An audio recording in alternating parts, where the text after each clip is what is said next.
Just because you detect the heart.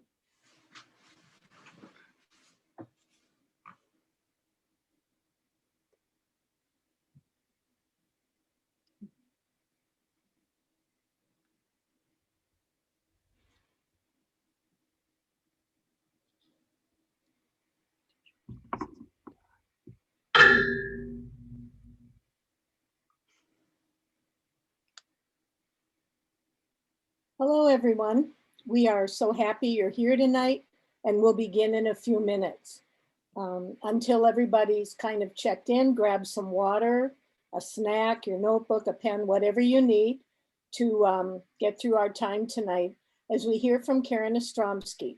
She's going to speak on how to change for the better and transform for the best, which is something I don't know about the rest of you, but I can use tonight. So we'll be back in a few minutes.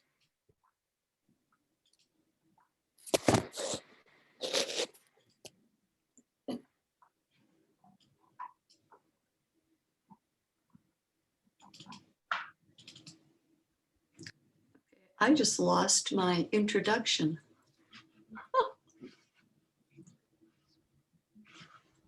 How do I make this all smaller? Okay, there we go.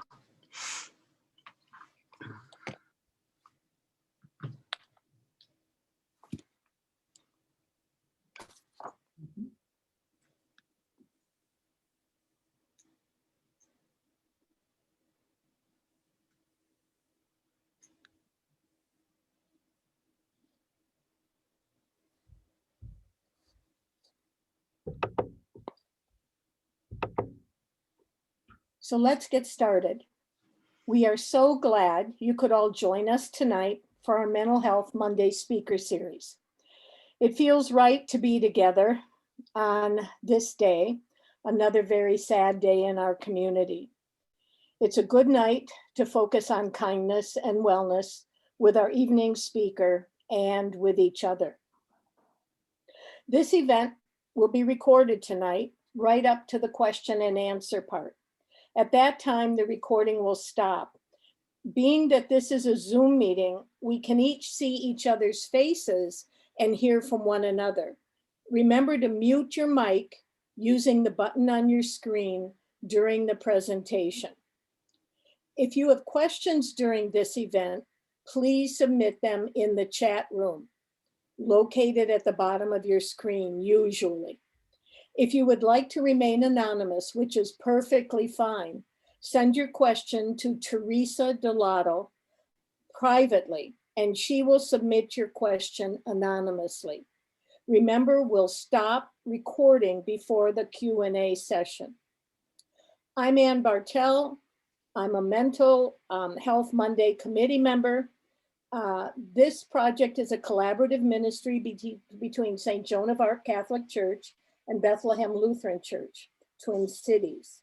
It is designed to provide support through resources, education, and social interaction for people living with mental illness, their families, their friends, and people working in the mental health field. The 2021 theme is Hope for the Journey. We'd like to begin our Mental Health Mondays with a short devotional and some inspiration. So here's a prayer to start us off. This prayer comes from the Dominican Sisters of Grand Rapids and was written by Sister Maxine Shank. May you be made holy when you know failure, when the object of your dream eludes you or your hopes dissolve in mistakes or shortfalls.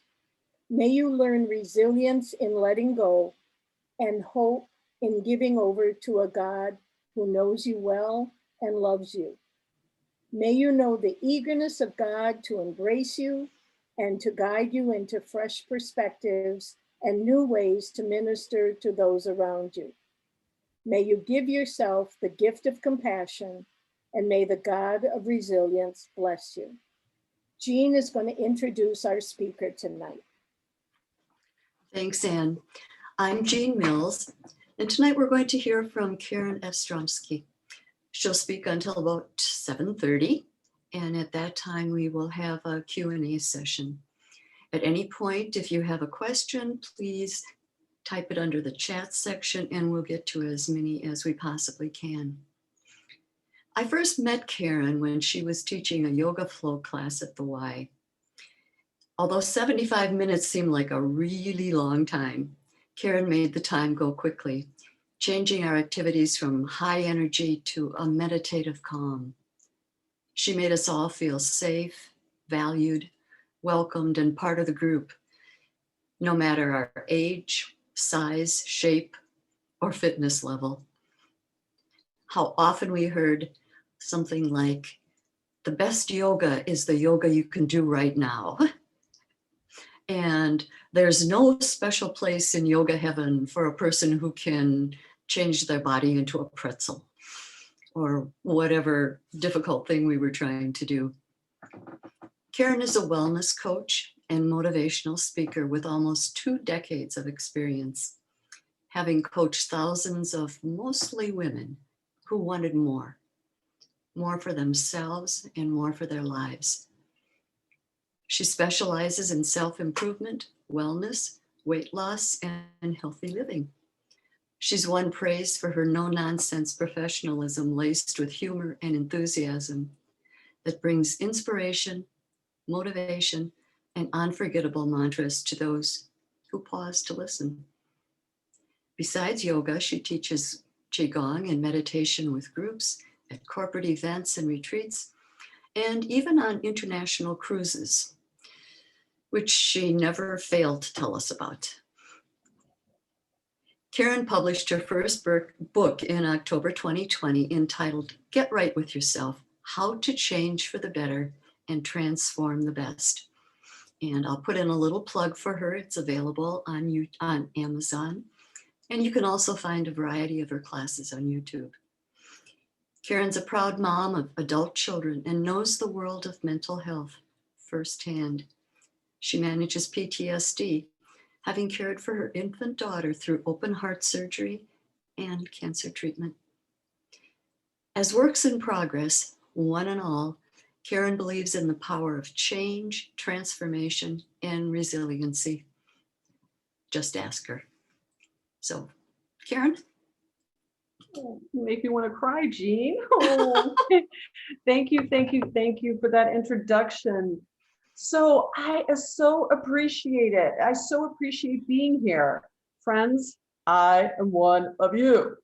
I am a Christian, a Catholic, a member at the Basilica, and somebody who has dealt with depression, anxiety, and lived through hell on earth with my daughter, Natalie, when she was sick with cancer as an infant.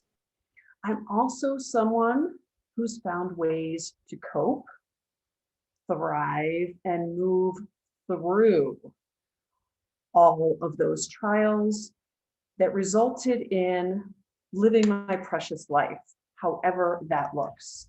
And let's be honest, it looks different every day. So my number one goal tonight is to serve you. I wish for this time that we have together to be relevant and useful for you so that you can leave here with an open heart and a relaxed mind and an energetic body with some tools so that you can access them anytime you want to relax, relieve your mind. So I'm going to ask you to stand up for a moment, even if you're off camera and I'm looking at your belly button, it doesn't matter. So if you wish to stand up, you can. If you don't want to, you can take this in your chair, because remember, you can do all of the stuff I talk about sitting or standing. So we're just going to take our arms and we're just going to let them fall, just and sigh. Just this has been a heavy day in the city of Minneapolis, around here. Let's release that tension and let it fall. Couple more times, and then just relax, coming back to where you were sitting. And we are just going to pull breath through the nose. And this is the way we signal to the body that we are not in flight or fight mode. So you can take one hand to your heart, one hand to your belly, Relax your shoulders as far away from your ears as you can get them, placing your tongue behind your top two front teeth, and make some space between your eyebrows. And just take a nice inhale through the nose, pausing at the top of the breath. You are always enough. Exhale down through the nose,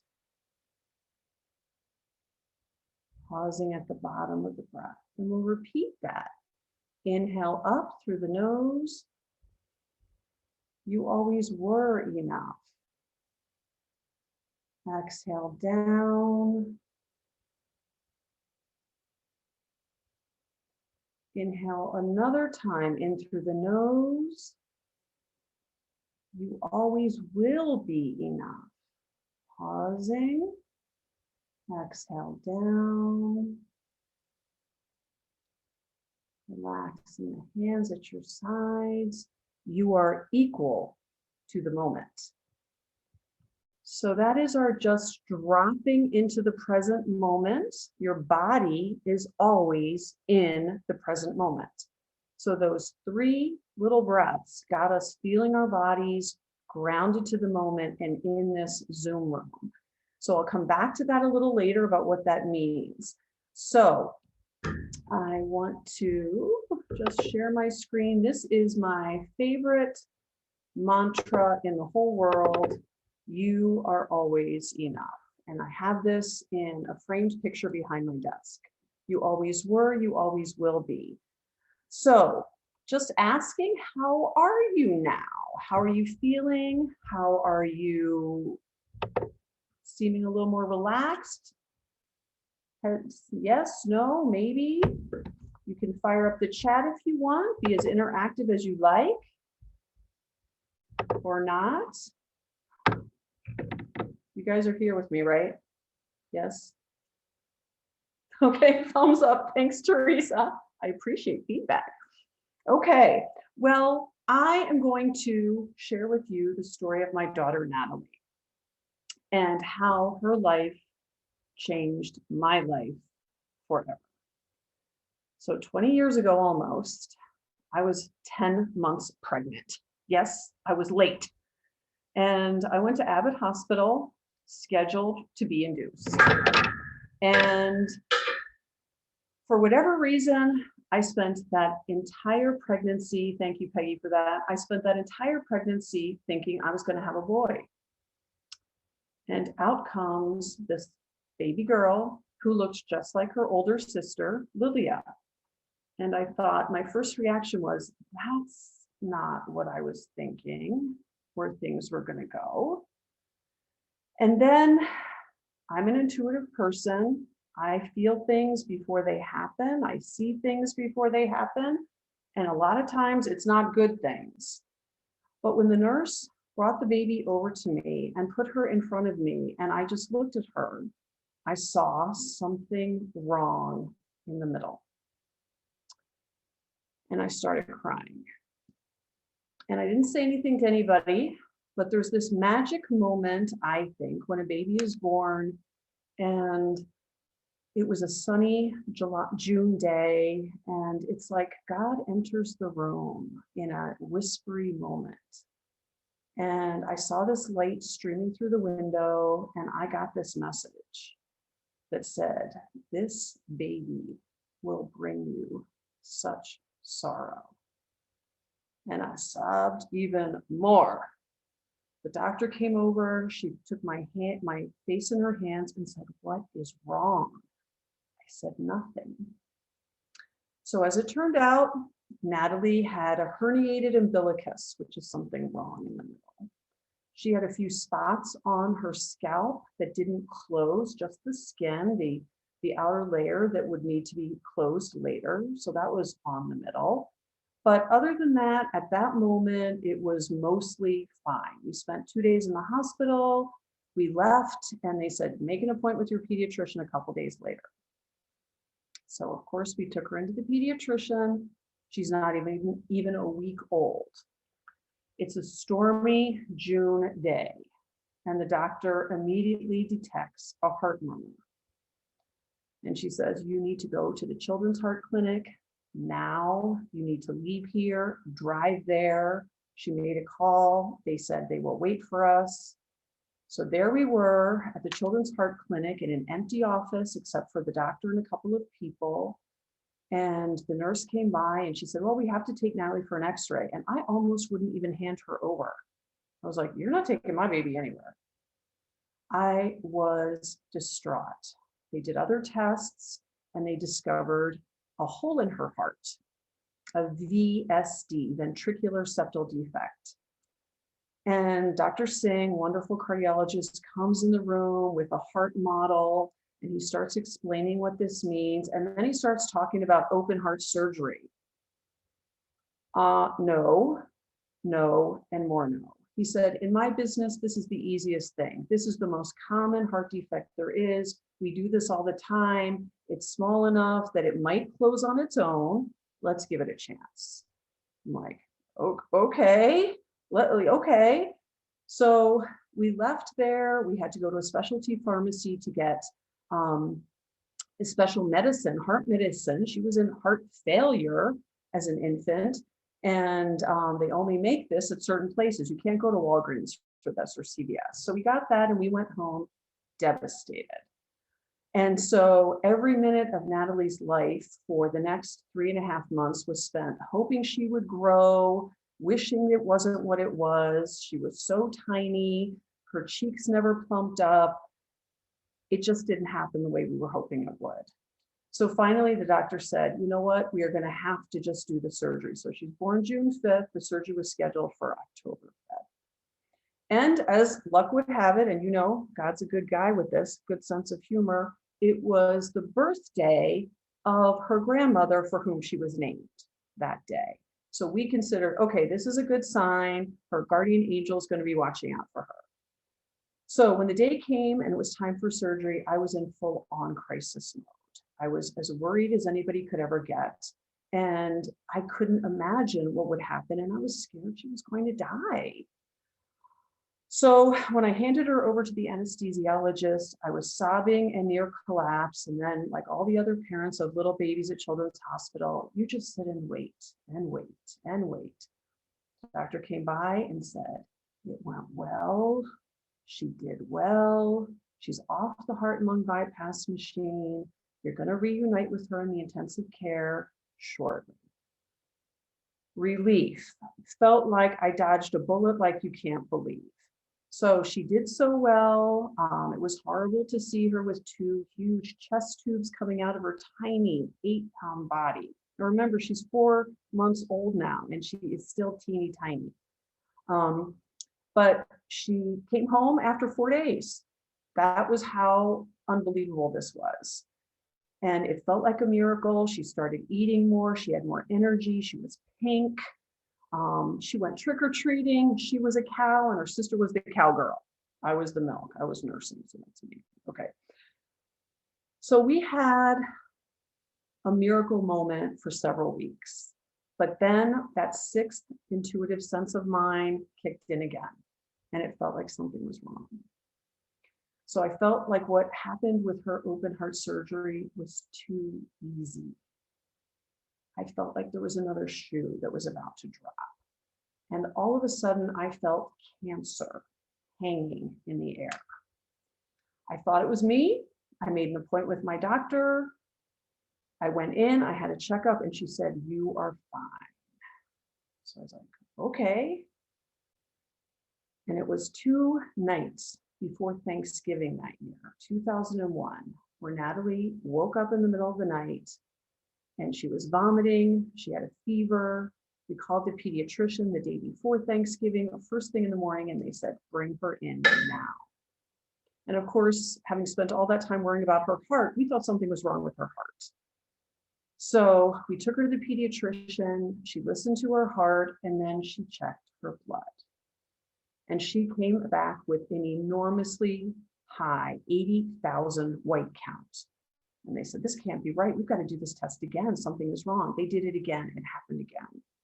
And they said, you need to go to the Children's Heart Clinic back again While my sister was traveling from New York on the plane to come and spend Thanksgiving with us, the turkey is in the refrigerator, the flowers are on the table, we were traveling back to Children's Hospital. They checked her heart. There was nothing wrong with her heart. And the cardiologist sent us back to intensive care for a consult with the oncology department. So that, my friends, changed my life forever. So it was that night that they discovered Natalie had AML, cancer of the bone marrow. They get 20 cases a year of this. This is rare. And we were in complete shock. I think even when the doctor explained it, we didn't even hear it right. And I started saying, well, if she gets it, I'm like, we were just beyond out of our minds with this. So there it was, cancer of the bone marrow. The bone marrow is in the middle of your bones. And so there was no greater fear, there is no greater fear for a mother than having a child's life be in danger. So years ago, I was a Eucharistic minister at Georgetown Hospital. I delivered communion to patients who were sick, and I had seen dying patients stay alive for their living. And I decided I did not want that for Natalie. So that first night in the hospital, after learning about this diagnosis, I said to this little baby of mine, I love you, and I desperately want you to be here. But if you don't want to be here, then you just let go. Because you have to be here for you. You cannot be here for me. So if you want to fight, I will fight with you every step of the way. And if you want to let go, you do that. And so this comes up later because Natalie entered a rigorous, vigorous, awful 3-month chemotherapy protocol, which involved the worst chemo you could ever get for 5 straight days. Then you're in remission. Then you wait to get better so that you can have more of that poison. And then you go into remission, and then you wait to get better, etc. Natalie developed a hospital-acquired infection that nearly killed her. She was resuscitated 3 times. She was baptized and anointed at Children's Hospital. And the obstacles that she had overcome were nothing short of miraculous. And doctors and nurses thought it was me. They said, you did this. I said, no, you don't understand. This was her idea. I would have given up a long time ago compared to what had happened to her. So while it was enormous relief, we were able to take Natalie home on a snowy Easter morning. So this is God's sense of humor again. We went in on a 60-degree day before Thanksgiving, and we came out on snowy Easter. So Natalie was still hooked up to a feeding tube. She was still hooked up to a methadone drip. She was hooked up to a central line. And I was the nurse injecting her tubes and keeping track of all of this. It was incredibly stressful. I started thinking it would be better to be back at the hospital than being at home trying to deal with this. This did not bring out the best in me, I'm going to tell you. Not me, not the spouse I had at the time, not my marriage, not our family life. I also had a 3.5-year-old at home. Natalie and I were not sleeping through the night yet. This is now over a year of her first year of life. I was doing everything, and I was constantly fearful that the cancer was going to come back. So after a few months, we gathered the courage to have a birthday party for Natalie. This was the birthday that was never supposed to be. She wasn't expected to live to her first birthday after what she had done. We had a party for her bigger than a wedding. Her doctors and nurses came. She slept through the whole thing because remember, she's still teeny tiny, even after all of this. She was just crawling, just sitting up. Really behind in development. We had lots of people coming in, lots of services, lots of evaluations. And every time they came in, it was a reminder to me of what never should have happened to my baby. This should not have been her life, but it was. So fast forward another year. So now she's 1.5 years. She's not walking yet. we're coming up on the anniversary of her coming home from the hospital. So it's about Easter time. And I started getting very, very upset. I couldn't stand my life. I was tormented by my thoughts. I felt the walls in my house were caving in on me. I was angry. I questioned why I ever decided to become a mother. And I could not go on. I did not discuss this with my spouse. I didn't discuss this with anybody. I was ashamed of these feelings. I wanted to be a mother since the time I was 5 years old.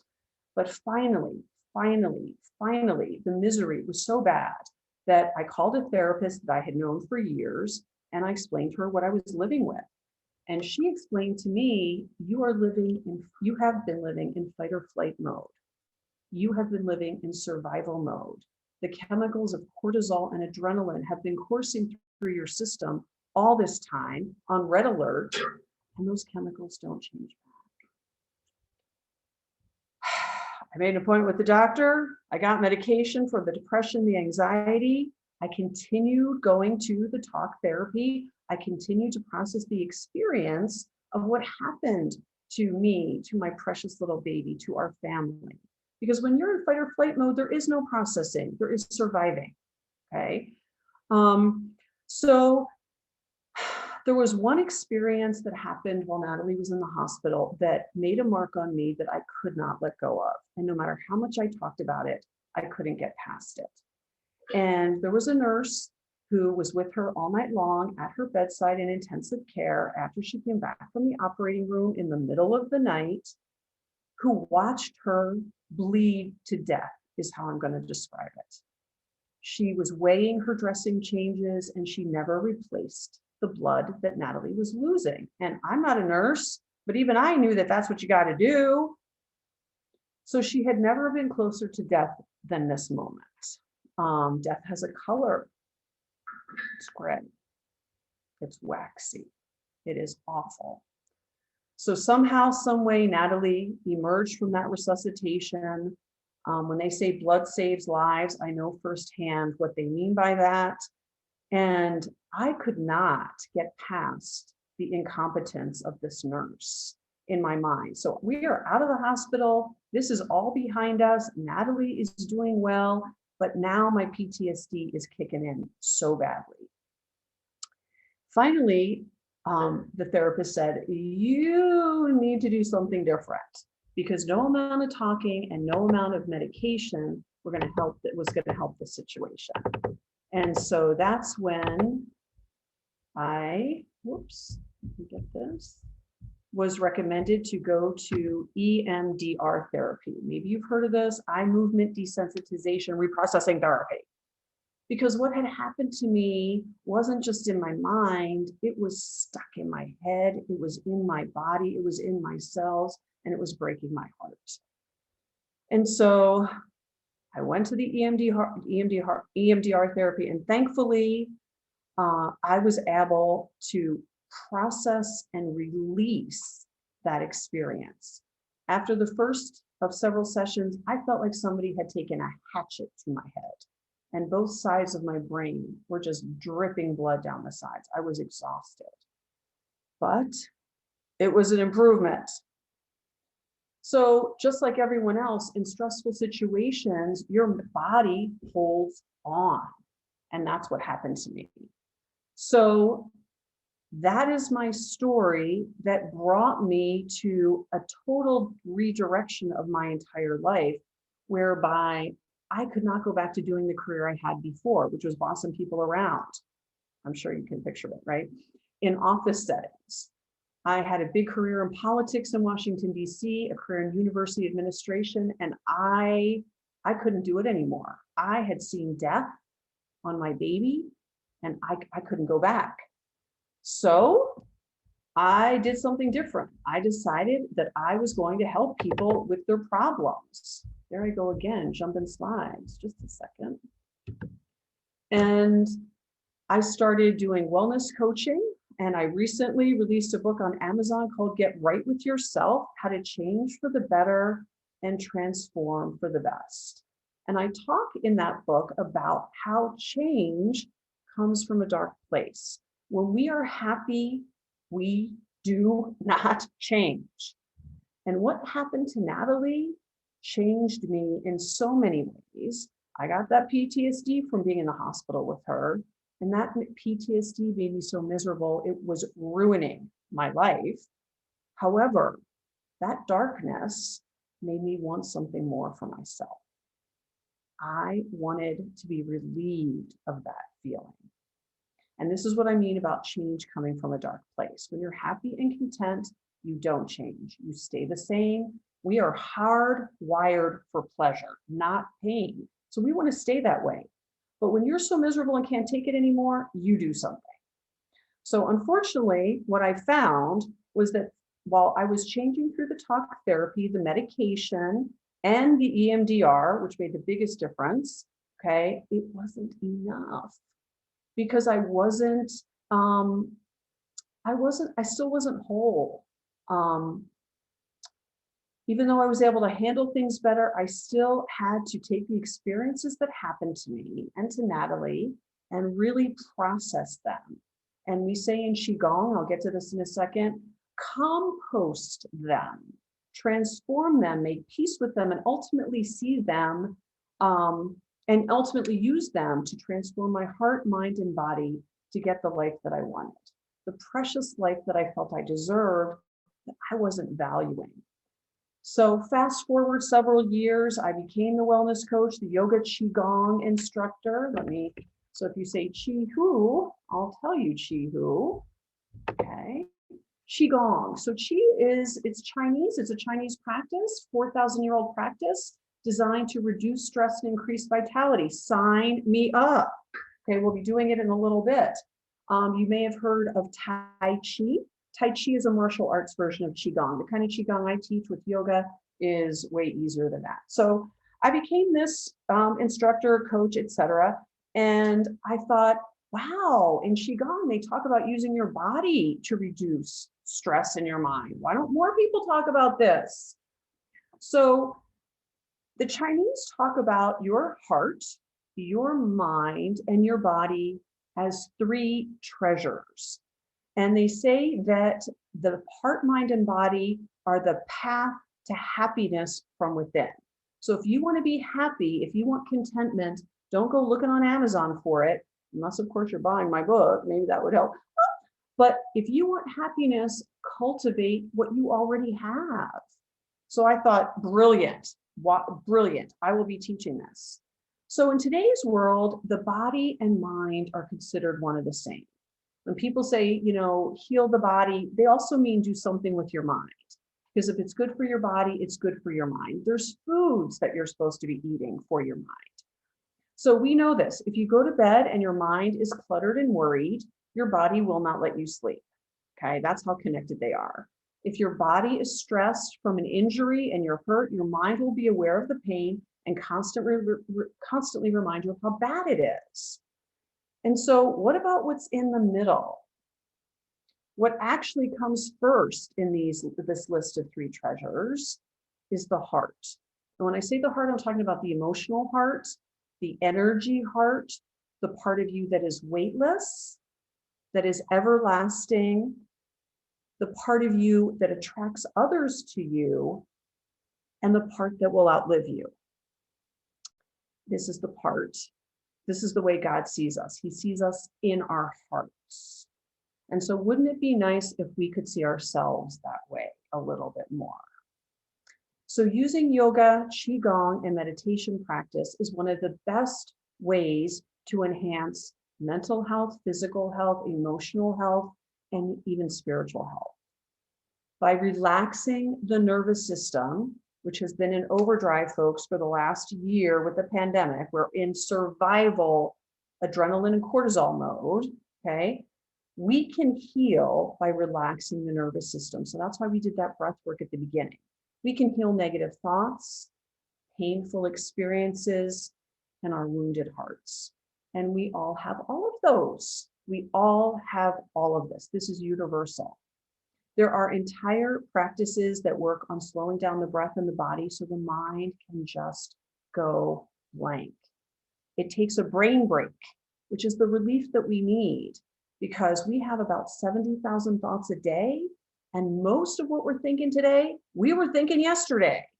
And this is very dangerous because when we're struggling, as we all know with our mental health, it colors every aspect of our lives, and it's a vicious cycle.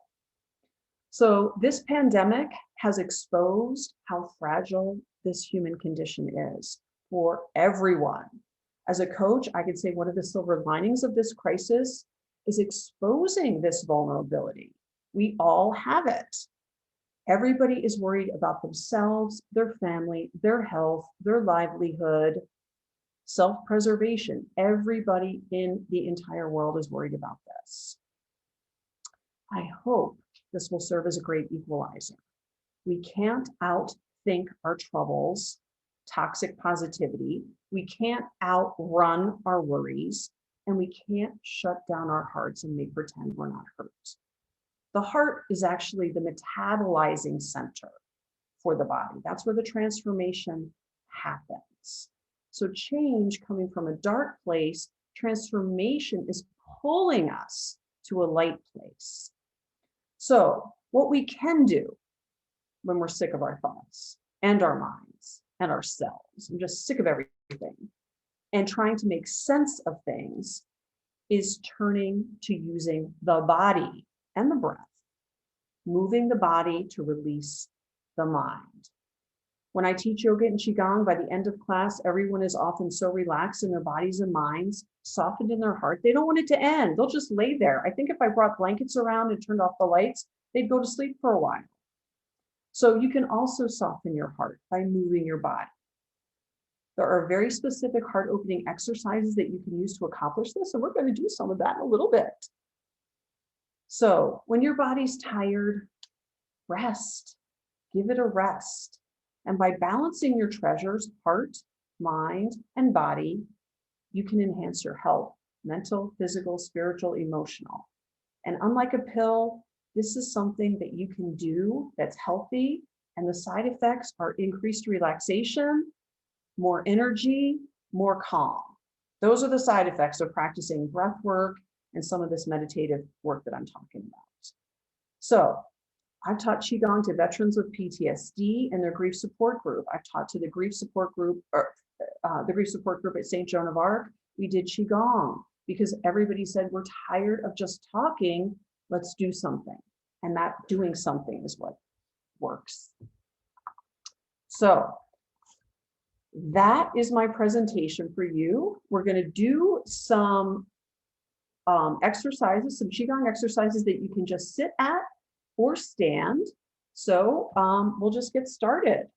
So I am in my business clothes. So Qigong is something that you can do if at your desk sitting. You can do one thing at a time, lots of things at once, whatever works for you. But I'm just going to hold my elbows in front of me. My elbows are bent, and I'm just going to shake my shoulders, my elbows, and my wrists.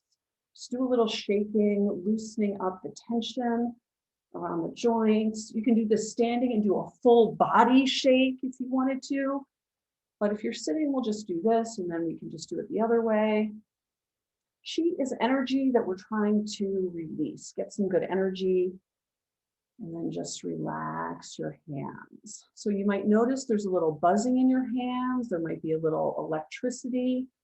Good, that's what is going on. So shaking to release a little bit. And then I'm going to bend both of my elbows in front of me, so you can see me from here.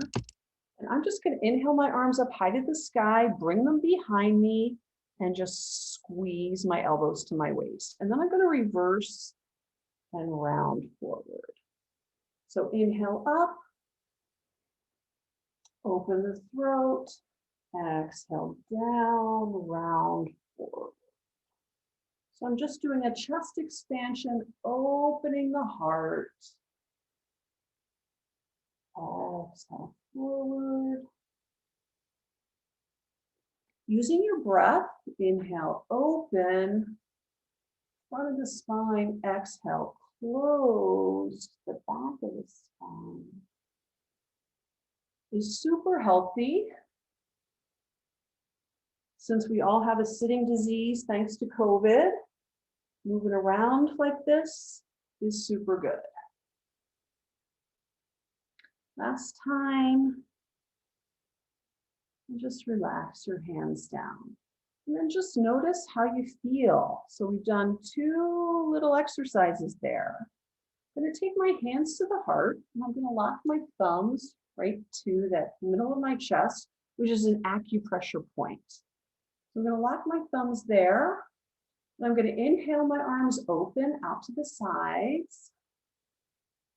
Look up at the sky, drop the shoulders, and I'm going to exhale, close, drop the chin to the chest. And repeat, heart to sky. So it's just like it sounds. I want my heart to go up to the sky, the warmth of the sun to shine down on it. Exhale, close.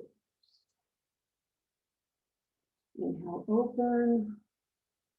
Squeeze. Exhale, close.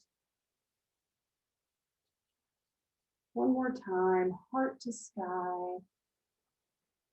Inhale through the nose, exhale through the nose, and then relax the hands down.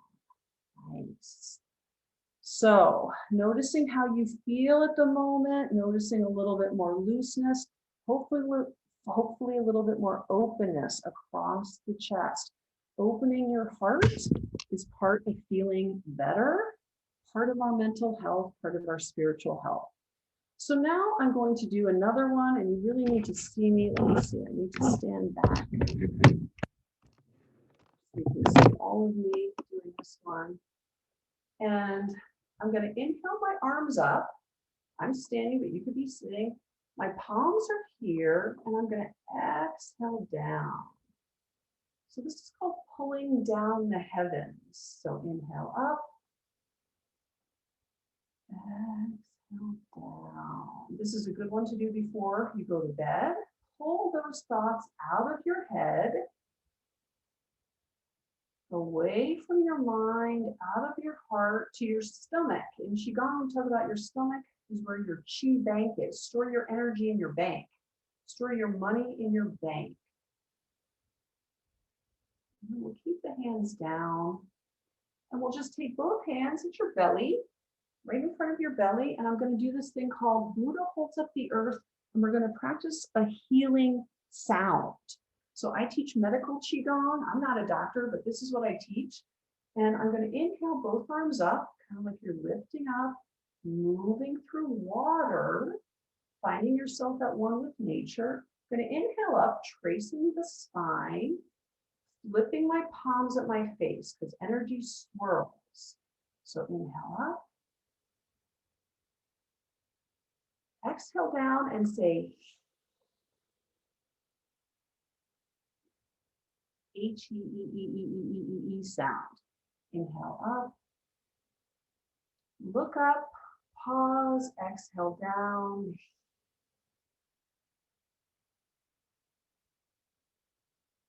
Moving as slowly as you can. Inhale up. Exhale down.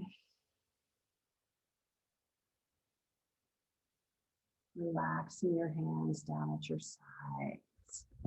So notice how you are right now. Notice how you feel. Notice if there's more relaxation. Notice what else is happening in you. We're going to do the same thing we did at the beginning, that theme, you are enough. So one hand to the heart, one hand to the belly, and just feel your heartbeat beneath your palm. And then just inhale. You are always enough. Pause and exhale. Inhale through the nose again. You always were enough.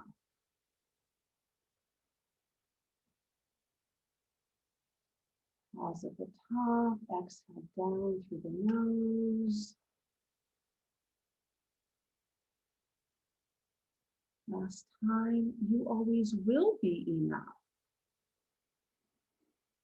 In through the nose. Exhale down. You are equal to the moment. no matter what the moment asks you. And then just take your hands together, just rubbing your palms together, just feeling yourself grounded to what's real, aware of your heart, your mind, your physical body on this earth, your feet touching the floor, the earth, the crown of your head, reaching for the sun, and your body, the connection between the earth and the sky. Thank you, thank you, thank you. And now I'm ready for questions. Okay, well, first, before we do questions, we're gonna just show some informational slides and resources. So thank you, Karen. We appreciate you sharing your story and the exercises with us tonight. So we're gonna, first, before we do the Q&A and before we stop the recording and do the Q&A session, we're gonna put some informational slides up. So, the first one is, Karen, I think you gotta stop sharing your. Okay, thank you. So this first, if you want to sign up for our Mental Health Monday event update reminders, you can sign up at www.mhconnect.org/MHM sign up. And our next event will be May 10th. And it'll be resiliency, how to cultivate our bounce back ability. So if you want to get a reminder about the Zoom link for that, sign up at www.mhconnect.org/MHMS or MHM sign up. So, and then you'll be on our list and you'll never miss an event. Our June event has changed and we're still getting information about that, but our May 10th information will be Sarah Varia, certified Dare to Lead facilitator. So please do sign up for that. And her presentation will be resiliency, how to cultivate our bounce back ability. And then if you are concerned about your mental health, you can contact Mental Health Connect, a confidential, non-judgmental, kind listening ear that can direct you to resources that can help. And you can take the first step by contacting Mental Health Connect Navigator. They're live Monday through Friday, 8:30 to 5 p.m. And you can call or text 612-312-3377. Or you can also email the navigator at navigator@mhconnect.org. So that's a resource that we have out there. And then also, should you need support groups or resources, you can visit NAMIMN.org, which is the NAMI Minnesota website. And you can look for support groups. Right now, they're doing them virtually because of COVID, obviously. And then if you are in really need of help, the suicide prevention line is available to anyone with suicidal crisis or emotional distress. And that's 1-800-273-TALK. Or you can go to www.suicidepreventionlifeline.org. So again, if you want to get connected with NAMI support groups, just go to NAMIMN.org.